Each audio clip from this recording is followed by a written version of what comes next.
start of yet another month, so that means it's time for another reading wrap up.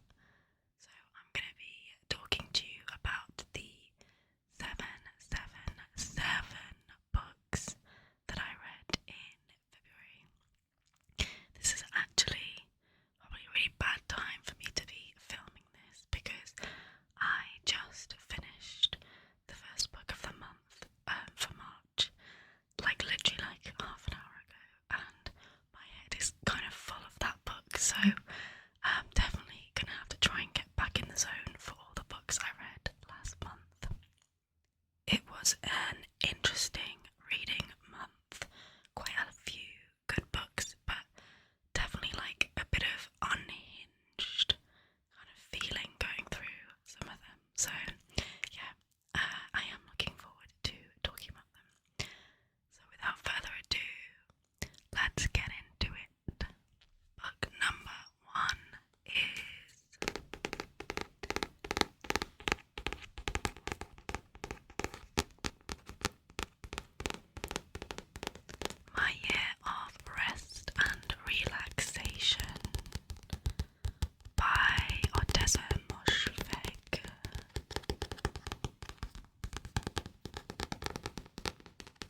the second book that I read was on my Kindle,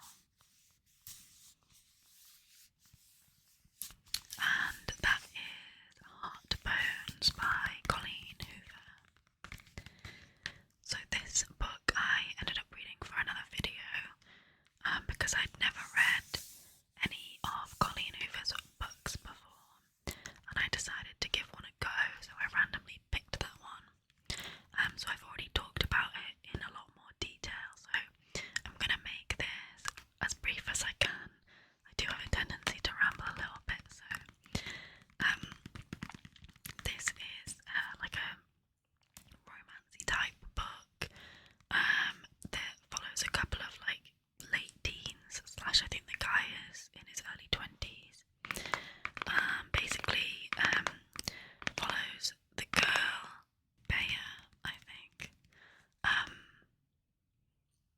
So let's go with Bea. That might not be right, but anyway, right at the start of the book, she loses her mother to like drugs, and then she has to go and live with her estranged father, where she meets Samson, who lives next door, and it's kind of opposites, sort of like rich guy, poor girl, forced proximity, like they end up getting to know each other and hanging out and obviously like falling in love. So I did enjoy it overall. I didn't love the writing style, especially the beginning.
this one was, especially at the start, really giving me my year of rest and relaxation vibes, because it follows like the main female character at a point where she's kind of struggling, like she has done her whole life, but like struggling mentally, and it kind of goes back and relates a lot about her past and stuff, so kind of slightly unhinged main female character, so that's where I guess I was drawing the comparisons.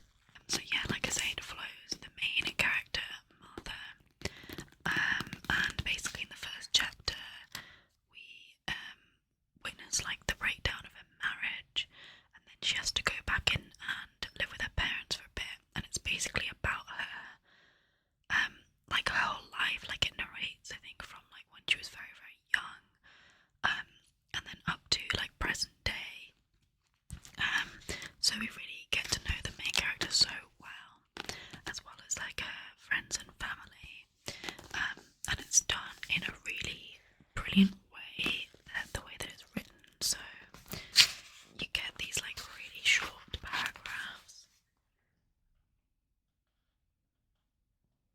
where like you get like snippets from different points in her life, and I really love the way that she does it, because it makes it so interesting, and she's like pulling out these really funny like anecdotes almost, and like really pertinent points throughout her life. So the way that we like learn about her and build up the picture is done in a really interesting way.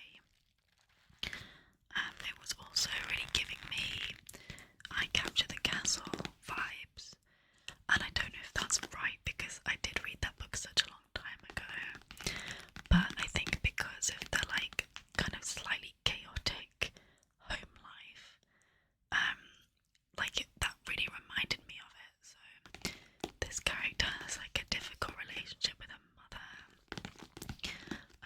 and has like struggled with mental health since she was a teenager, so it really relates her struggles in that sense, and how that impacts her other relationships and stuff.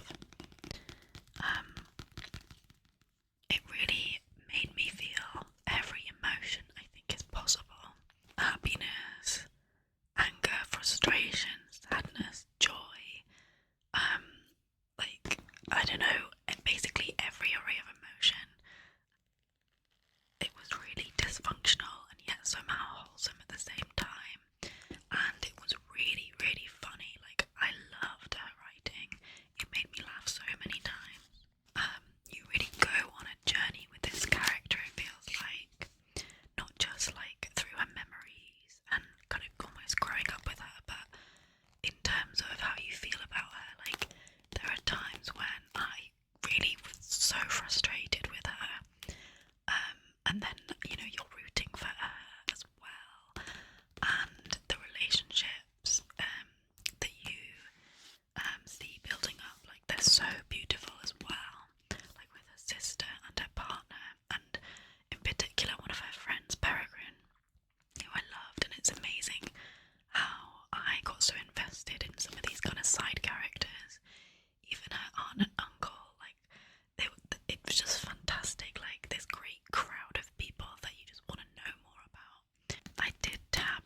honestly, I can't believe I'm talking about this. I started reading, I started writing some like notes since I've started doing these wrap-ups, just so I can remember a little bit about the books at the end of the month, because sometimes my brain's a bit like a sieve. And basically the main thing for this that I was wanting to write was just WTF, because this is the most messed up book I have ever read by a country mile. Like, it's insane. I honestly cannot believe that it has been written and people are reading it. It's like crazy. I mean, I kind of knew that when I was getting into it, but I'm gonna read the little synopsis. So, a young hospital security guard with a disturbingly unique taste in women, a maternity doctor with a horrifically unusual appetite. When the two of them meet, they embark on a journey of self-discovery while shattering societal norms and engaging in destructively aberrant behaviour. As they unwittingly help each other understand a world in which neither seems to belong, they begin to realise what it truly means to be alive, and that might not always be a good thing. So it doesn't actually tell you on there, but I did know going into this that basically it's a hospital security guard who, trigger warning, is into necrophilia, and then even more horrific, there is a female maternity doctor who, again, massive trigger warning for anyone sensitive, she eats dead babies.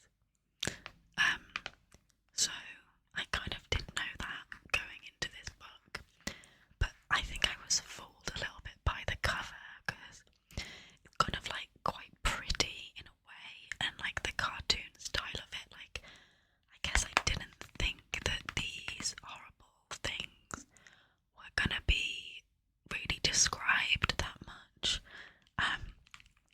but my god, they were, and in all the most gory, gruesome detail. Yeah, just crazy.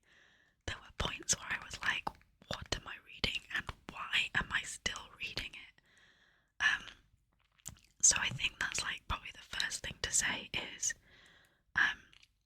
like, clearly this guy is talented enough that like he made me want to keep reading somehow. And I think I kept thinking like, oh, things can't get any worse than this. And then suddenly we'd be in this weird scenario and it's all being described and I'm like, how is this happening? It was like a bit of a car crash that you just can't look away from, I think. But yeah, it just kept getting worse and worse, and then the finale was just the most messed up thing.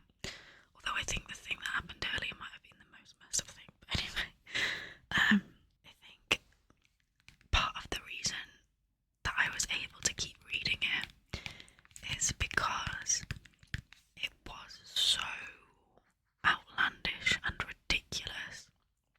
Like, I guess I know some of that stuff maybe happens, but like, it was just so over the top and clearly meant to be so shocking that it wasn't realistic and it wasn't scary, and although it was like, whoa, what the hell, it wasn't something that really disturbed me in a way that some horror books, like other traditional horror books, have. So it didn't really frighten me, I guess. Yeah, it was like messed up, but I was able to keep reading it because it was like so obviously fiction, I would say. And I think that as well kind of watered down, I think, what the message was supposed to be about, like what's normal and kind of going along with what society says is normal and that kind of thing.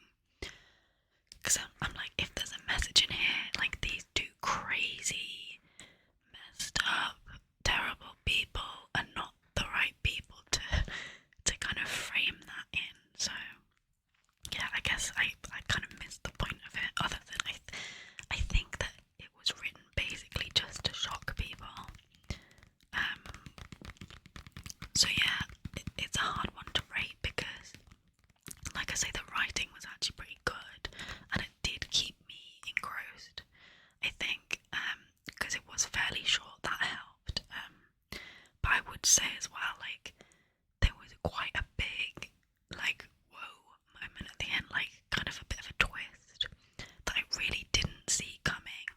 I guess, like, half of it maybe I did, but, like, the big thing, I was like, whoa, that's really clever. So I think that was really, really good. But yeah, it's hard to rate this one. I think I gave it either a 3 or a 4 on Goodreads. But I would probably say 3.5 stars. It does worry me sometimes that people can think this stuff up. Like, the one scene in particular was just so wild. But yeah, every trigger warning, I think, pretty much that you can hit, was in this book. And there was some representation that did actually really annoy me and was kind of upsetting around like a sexual assault survivor. And like, yeah, like her mini narrative, I was like, this is not okay. Really. But anyway, still an interesting read. And then the very final book, book number 7, also on the Kindle, is Live and Let Lionel by Suzanne Valentini and Caroline Peckham.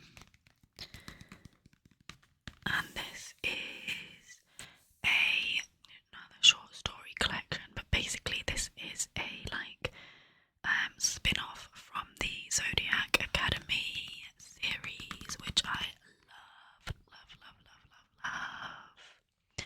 And the final book in that series is coming out in a couple of months.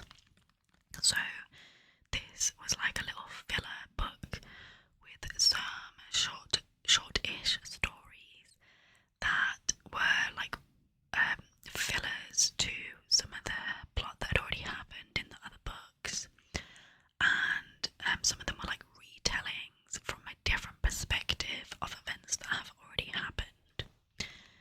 So to start with, I kind of thought this might have just been a bit of a money spinner for them, because people like me that are kind of obsessed with that series are just going to buy anything, even if it's like, you know, not super relevant. And I found that with some of their other like spin-off-y like little novellas and retellings, like they don't really add that much. But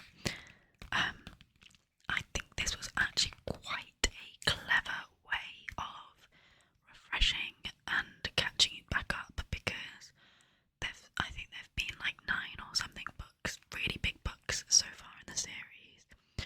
And if you're like me, you read them so fast that sometimes it's really hard to remember everything that's happened. So it was kind of a good way to refresh your memory on certain things and events and how things got left off ahead of the final book. Because I was thinking that I might reread a lot of them or like skip through them to try and refresh my memory, but this definitely helped me do that. So I think it was a really good idea. So some of the stories were a little bit hit and miss. Like, I think the first one I didn't really like that much, and then a couple of them I was like, I could have done without this. But there were several of them that I really, really enjoyed. Quite a lot of spicy scenes in there, like retellings of like some of the like really steamy, spicy events from the other person's perspective, which I loved. And there's also a central romance in the series that I loved, and I got to see a lot more of that from a different perspective as well, which I really, really enjoyed. And the final story is like almost one of the very last chapters from the last book that came out, which takes place when there's like a big battle that's like the accumulation of a lot of threads and storylines. So yeah, it was really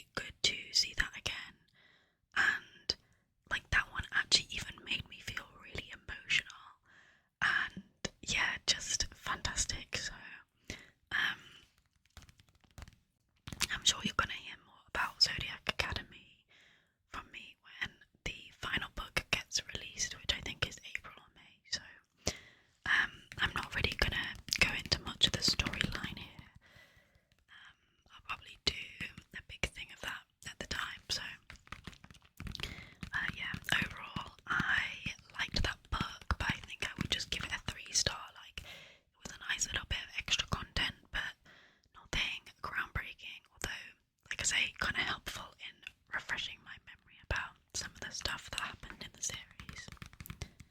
I also should say, because I mentioned it a lot for Elsie Silver, but there are always a lot of mistakes in these books, and there was like one or two like spelling-y type things, and then the main thing was a whole load of formatting issues where like the line just got cut off halfway through and was like started on the next line, and like double spaces on paragraphs and stuff, like just terrible formatting. So yeah, I feel like I have to mention that because I picked